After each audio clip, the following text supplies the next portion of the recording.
If you ever find yourself in one of my classes and I say the words, take the seated shape of your choice, this video is here just to unpack some of your options.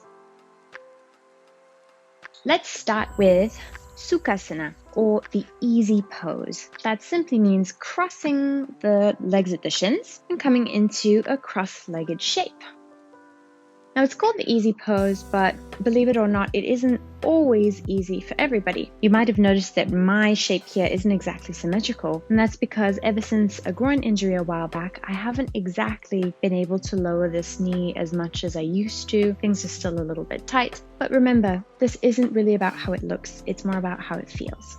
You can start by sort of experimenting with bringing a different shin in front, seeing what's changing, seeing what feels the same. And then you can rock from side to side, from sit bone to sit bone, really grounding down. Hands can come to rest on your knees. Maybe you can turn those palms up in a kind of a gesture of openness, drawing the navel in towards the spine a little bit as we grow taller through the crown of the head. Shoulders are relaxed. When I come into this kind of shape, I find that if I'm too tense, if I'm too kind of like rigid, it can be a really hard shape to hold for a long time. So I like to imagine my skeleton's doing the work, and then my muscles can just sort of relax off the bone a little bit.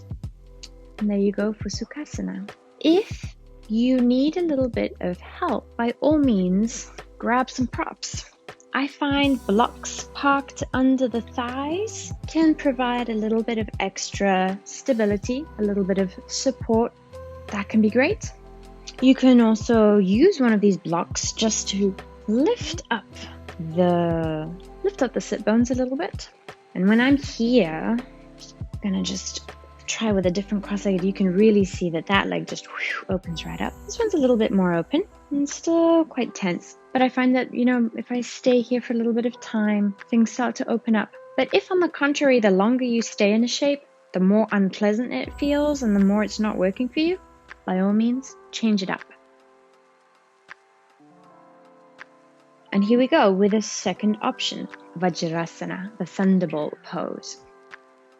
So here we've simply lowered the sit bones onto the heels. In this case, I've got thighs and knees together, but experiment. Does it feel better with big toes touching, sit bones on heels, thighs apart, hands resting on your thighs? Whatever works for you.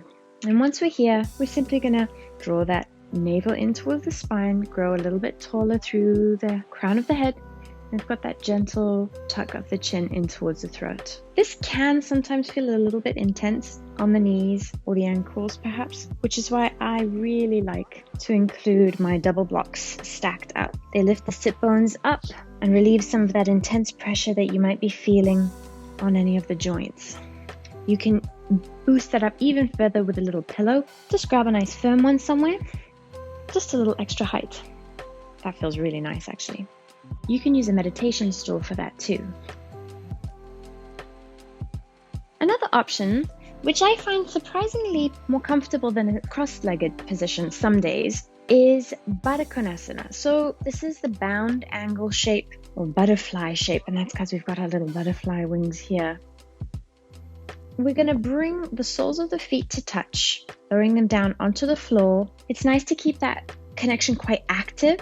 I like to grab my feet or my ankles depending on the day. Maybe you want to be holding your shins or your knees, whatever feels right. Sometimes if you grab the knees, you can really sort of shimmy that body up into a nice upright shape. You can use your elbows just to knead the groin a little bit, see if you've got a little bit of stretch in you, but don't force anything here.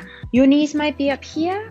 They might be able to lower down a little bit. Again, maybe your body's not going to look symmetrical. Mine certainly doesn't, but it's about how it feels. So if this is really tight in the groin, don't worry about it. Don't come here for a resting shape, but it might feel really, really good. And last but not least, we have the seated shape using a chair. I like to bring my sit bones a little bit to the edge of the chair rather than be in that sort of back resty, slouchy vibe. Feet firmly planted on the floor, hands resting on the thighs, and again, rocking forward and backwards, finding that connection, using that bowl of the pelvis. Finding kind of a neutral space, drawing navel in towards the spine, growing tall. If getting up and down off the floor isn't easy for you, or if you're managing an injury, this can be a really lovely resting shape that feels very stable and very relaxed.